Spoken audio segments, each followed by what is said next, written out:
So, good afternoon, ladies and gentlemen. Let's start with the official part. As already said, my name is Peter Stančík. I work as a security evangelist for antivirus company ESET. And to mimic my predecessor a bit, we are a local company from Slovakia, but with international offices all around the world. But we are headquartered and based in Bratislava, Slovakia. So for me, conveniently close, just across the border. Yeah.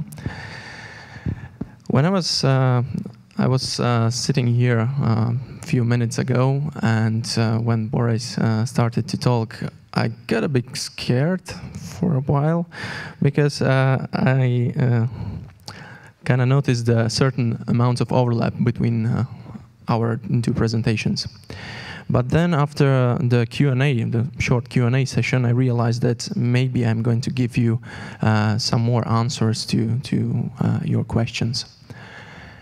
So, when I was asked some time ago to give a presentation here at this great event, I started to think, which topic should I be speaking on? And it came to my mind almost instantly that, okay, it's going to be, and you've probably decoded the message in the title of the presentation, that it's going to go in the direction of mobile security. But as I started to put the presentation together, you know, all the slides and stuff like that, and I realized that, okay, I have plenty of time, actually, it's half an hour. I could probably throw something more in. And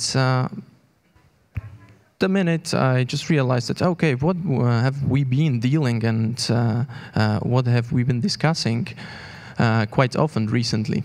And that was the banking malware. So I try to combine somehow these two topics, and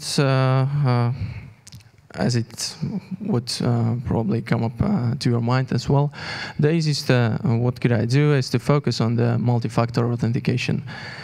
So I put something that should be, I hope so, more interesting for you, just you know, plain talk and plain slides.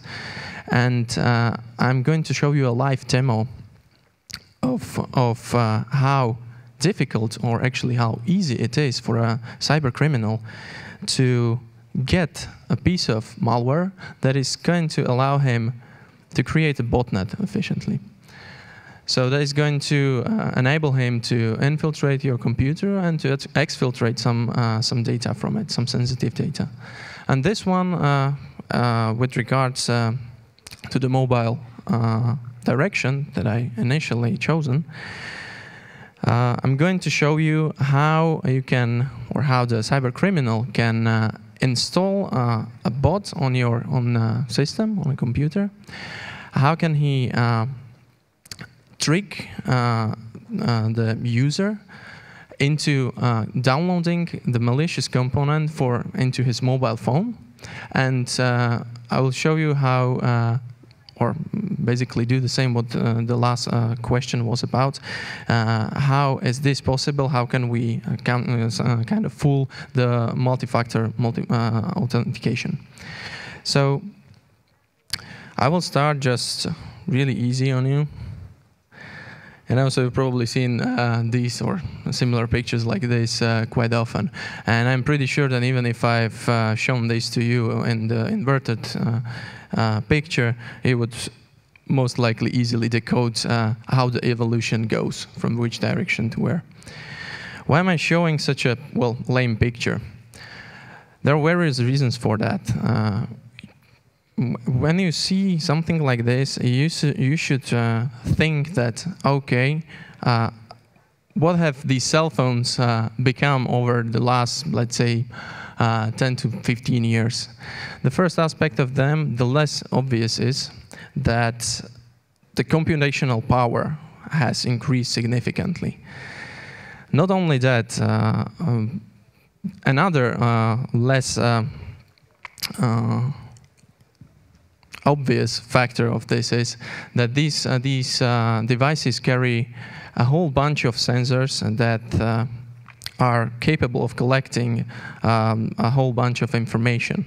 And I mean, you've probably heard the news that Apple throw in some additional feature in this field and made NSA especially happy that from the very recent time they are now able to collect even your fingerprints when you are using this device.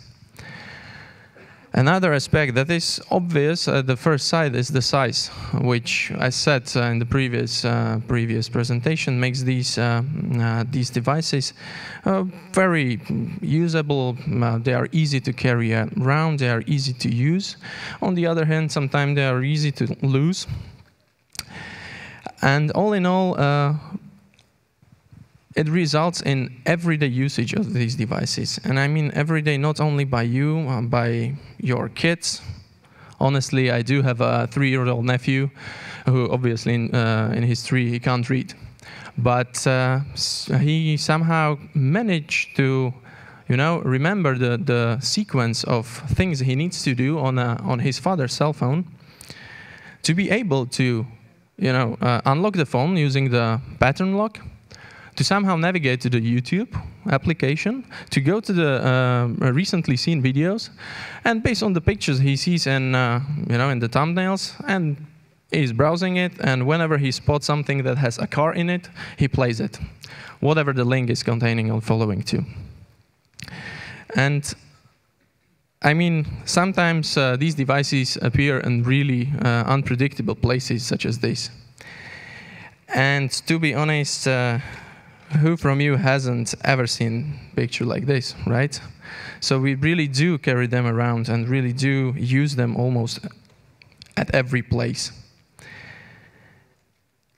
And it really doesn't matter which brand or which type do you prefer, whether it's which platform, or Mac or iOS or Android, but the fact still remains that this year Android platform is about to reach 900 million active devices, or active installations.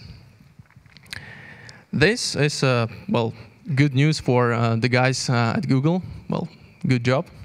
This is even maybe, or this may even be good news for the users of Android devices, because all of the applications that are being developed for the platform, and especially those that are free. But another thing which this means is that, okay, it's a great news for malware writers. Again, I'm going to repeat myself a bit.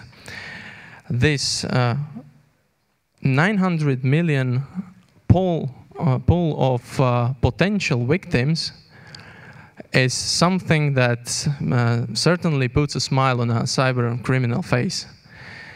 What's more, I mean, as we saw the comparison in the previous presentation, I mean, the PC malware versus the smartphone malware, like compared to the sun and moon or the earth. It's a great comparison, and it's really true. There is only one tiny bit that shouldn't be left out, and it's the fact that cell phone users kind of don't care about the security that much. And it's obviously from the historical point of view, when you've been using computers more than, I don't know, 30 years or something like that. And all of this time, you've kept on hearing, like, you need to have some sort of protection, you need to have firewall, you need to have antivirus and stuff like that. But, whoever tried or whoever think of having a firewall or antivirus in your old Nokia 3310 or something similar? But still, when looking at the iPhone, for example, today, it isn't that different from what the old Nokia was. It's actually just something small in my hands with display, with the capability of making calls, sending text messages, writing emails, something like that. Certainly, it isn't something that most of the users are thinking of as of something that should need protection. And to give you some numbers, someone was asking about the numbers. What is the impact of the cybercrime recent years? This is a relatively fresh report by our friends from the Russian organization called Group IB. And they annually create a report on direct financial impact of cybercrime. This one, and especially this one, because we're going to talk about online banking fraud, says that only in Russia, for the last year, the direct impact through online banking fraud was roughly $450 million US. If you would open the very last report that was done by them globally, that you could find in there that the global financial impact of cybercrime as such, I mean globally around the world, was more than 12.5 billion US. So those are roughly the numbers. And the reason why I've chosen Group IB and not something else is that I've seen, well, quite a lot of reports with quite a lot different numbers. I mean, they were the scale was from tens to hundreds of millions. And this one is the, well, how to say it, was the least hyped. So it was showing the smallest numbers. So even if taking the worst or the least numbers, we are still getting something like that. And now the question is, how come we've seen, again in the previous presentation, the change, the sudden rise of the malware creation in 2005 roughly. And the question is, why is that? Or how come? Is this like the situation that suddenly all around the world malware writers are kind of, getting out of their dens, and everyone is like trying to and able to learn how to write a malware? Or is it the opposite case, that okay, the number of malware writers remains the same, only they earn more? And the answer is that the cybercrime as such is well organized, has full-grown internal structure, and as you've probably heard today, you don't need to know a jack about programming. You don't need to know nothing about reverse engineering or anything like that. You just need to know whom to contact, what to buy, what to rent, and you are free to go. Plus, the additional value to it, the bonus is that it's almost risk-free. Whoever of you, I don't know, is there anyone who heard of a cyber criminal being shot? I mean, if we are doing the comparison with the bank robbery. Like, the real bank robbers, from time to time, they got shot. Well, sadly, but no, happened.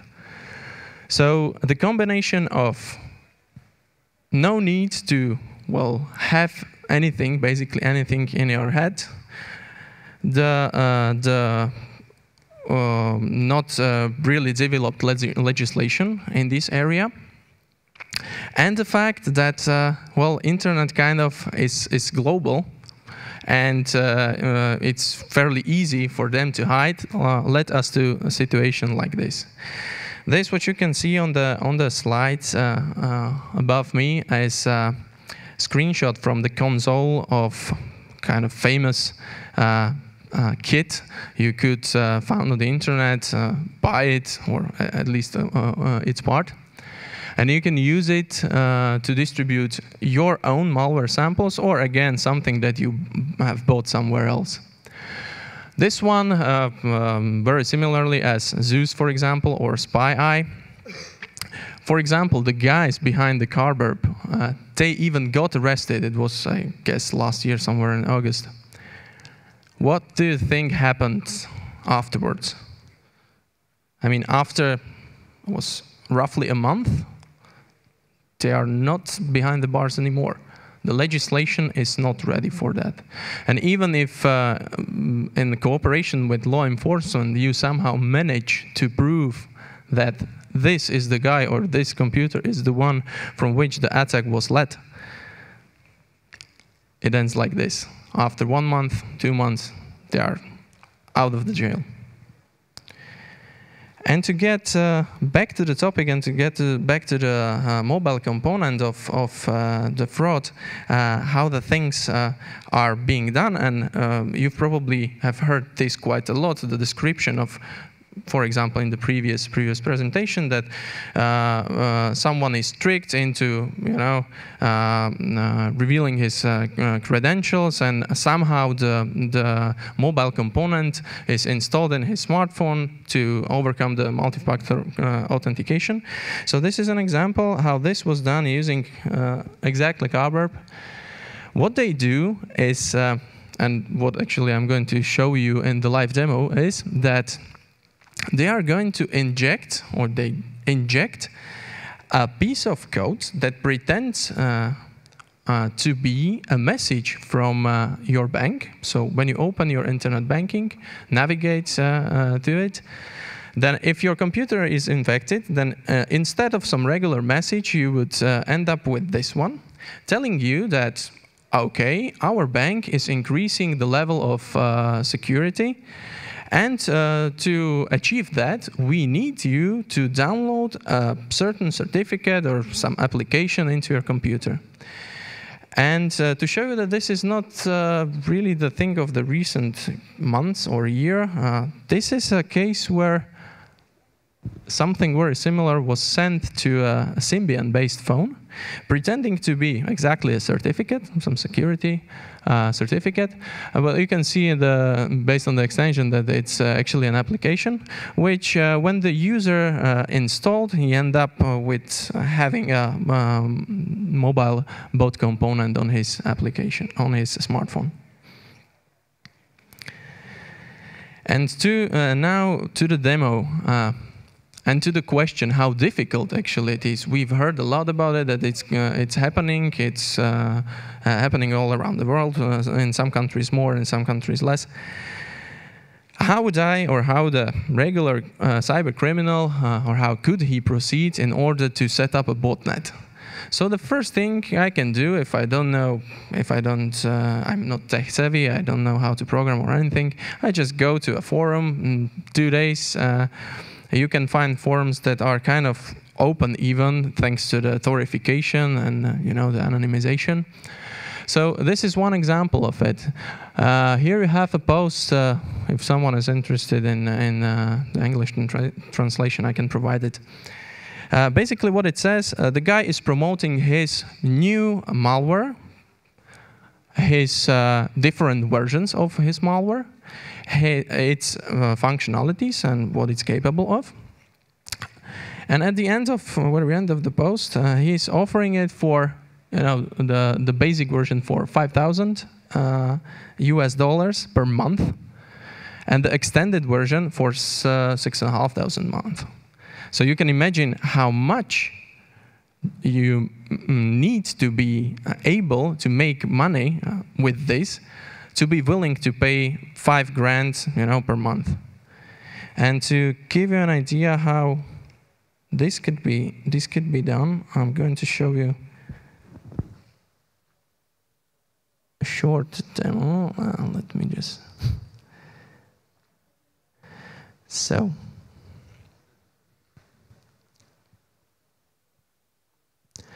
what I've done, this is a case when, okay, I said myself, I'm not going to pay nothing to anyone.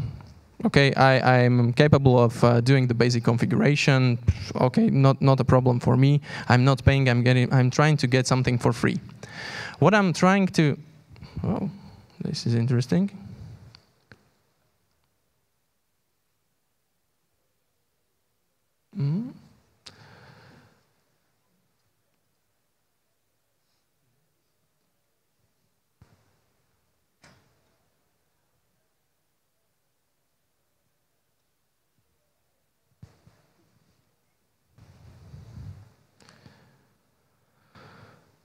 Well, just give me a second. I will try to find out what's going on. Still nothing.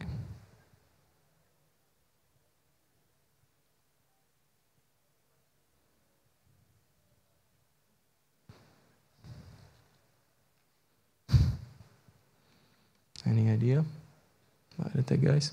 Mm-hmm. It's somehow not showing on the right. I don't know. Yeah, well, I don't know why it's not showing on the right desktop. Well, whatever. Well, so I'll probably take a little bit more time because I will need to. Gotta be kidding me, right?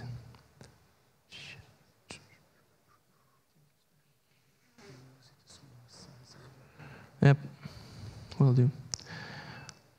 Okay, no idea why this is going on. I tested it on our projector and it was working. So, nevertheless, never mind. I will just give you the idea about what I did. So I went to a forum. Actually, you can just Google it out. It's that simple because this, what you can see behind me, is a control panel of Zeus. Some of it's older versions. The problem was that, you know, during the wars between cyber criminals themselves, source code of Zeus leaked. So it's kind of, you know, openly accessible on the internet. So anyone, literally anyone can download it and compile it and build his own control panel. And the additional bonus of this is that it comes with a bot builder, which actually allows the cyber criminal to create not only the server part, this is the command and control server, but the client part as well. Literally build the malware that he or she is going to infect in the victim's computer. So basically what I've done was that I've downloaded the files. It comes with a user manual. It's a guide. You know, you just filled in the basic information like passwords and then user accounts. It automatically creates a database, everything that it needs. So now I'm running it on the local host, and I'm trying to put the parallels as well. So now we know how.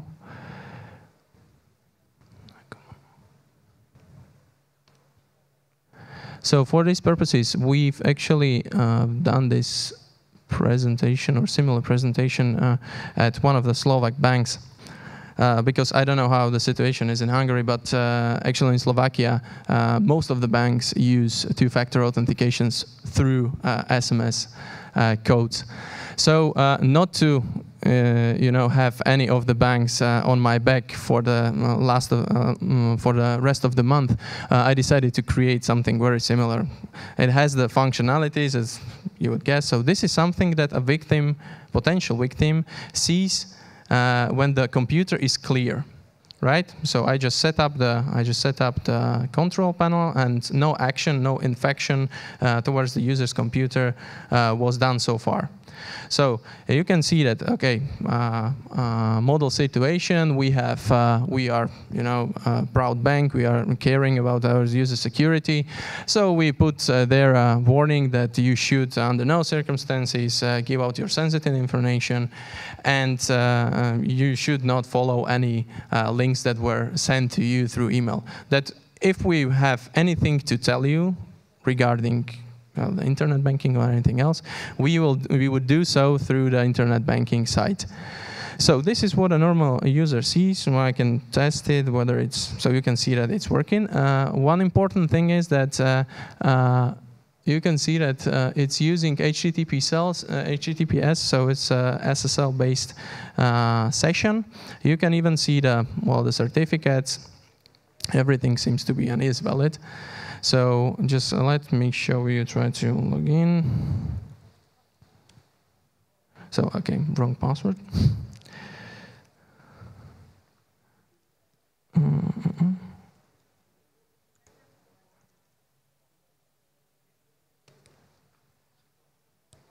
This happens, come on. Okay, so it's working. So you can see the money is there still. Potentially, I'm a customer of this bank. This is my computer, and now it's time for me to show you how the attacker would proceed.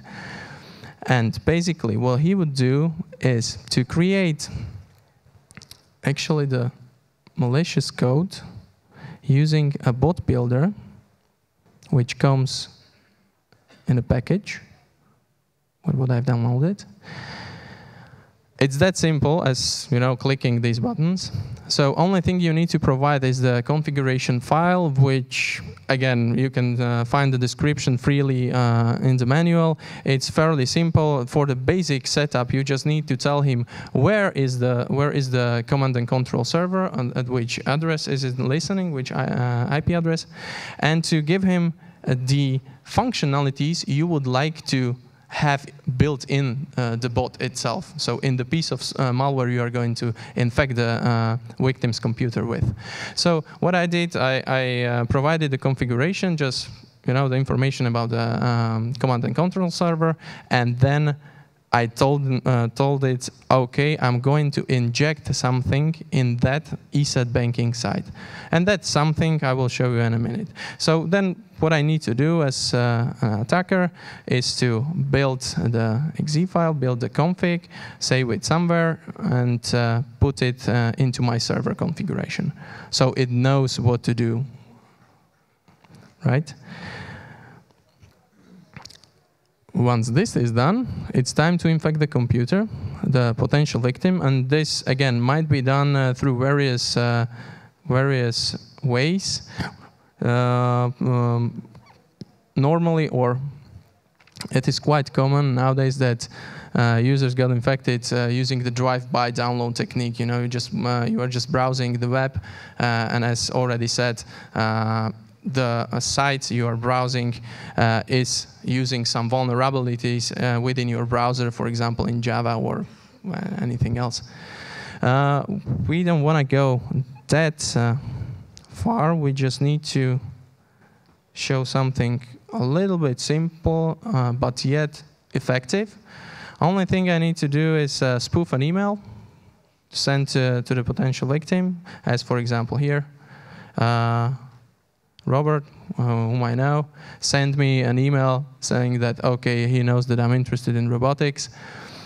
So probably you are interested in a piece of code that, let's say, he wrote that would allow to turn my PC into a robot controller station. I would say, okay, why not? So I'm going to download it, save it. It's scanning even for viruses. I mean, the Firefox seems to be clean, so I'm going to execute it. And nothing happens. So the first thing, okay, maybe a bit surprised, but it seems that my computer is okay and working as before. So let's have a look at the internet banking now after my computer got infected. Let's just refresh the site. And a nice and kind message from my bank, who is trying to keep me as safe as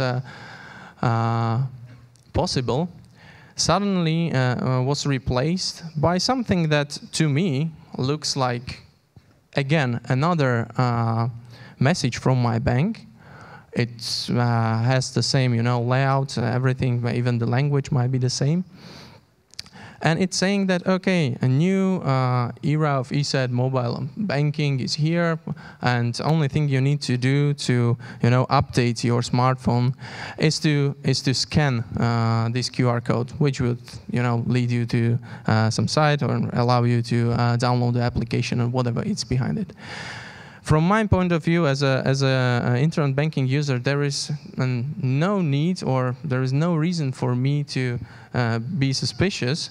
As okay, I can see it's running the sealed, the tunnel version of connection, so the HTTPS protocol. The certificate, it seems to be the same as before. So there is no need for me to panic or act any differently. So I can even try to log in again, if it's working still or not. Yes, it is working.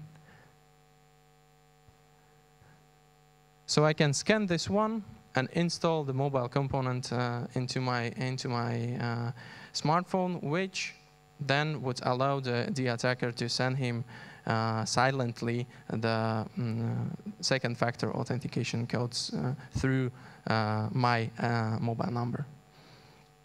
So let's have a brief look exactly on this panel, what happened here. So let's refresh it. So now, as you can see, there is a bot which was added based on the successful infection of the victim's computer. So that just to give you a basic, brief overview of what can an attacker do with this basic setup.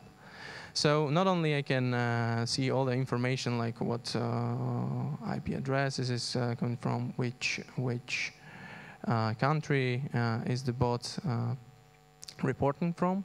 I have some additional information, and for example, right now I can tell the bot to create a screenshot and send it to me back with all the additional information. So it's easy as that. And I can also see the reports, which are interesting for us from the point of view of breaking or of stealing the credentials to the internet banking. So when you would check out the HTTPS demo, you can see that the attacker now has the username and even my password. So combined with the SMS he receives from the mobile component successfully installed to my smartphone, by the time he has everything he needs to log into my account and do transfers or do whatever he pleases to do with it. So as I'm currently unfortunately running out of time, I'll just add in one last information that something very similar, though not the same as Zeus or SpyEye, have we found quite recently. It was last month. And it's an interesting piece of banking malware, interesting for various reasons. One of them being that it is targeting countries that are fairly close to Slovakia, one of them being Czech Republic. Another fact is that it is using a completely new technique of intercepting HTTP and HTTPS traffic. And the last one was that it has as well a mobile component which is able, or the malware is capable of pairing the mobile component, pairing the application with the session on the desktop malware component. So to do so, it's going to send out an application or activation code which you need to punch in once installed in your smartphone. And then you need to take the response code from the cell phone or the smartphone and put it in back into the PC component. This way, not only it has paired the connection together, but it has also somehow validated that the installation of the mobile component ran smoothly and successfully. So if you have any question, as I ran out of time, feel free to stop by at our booth if you have any question regarding this topic or regarding our new V7 products which deal with these type of threats. Don't hesitate to come. Peter, thank you very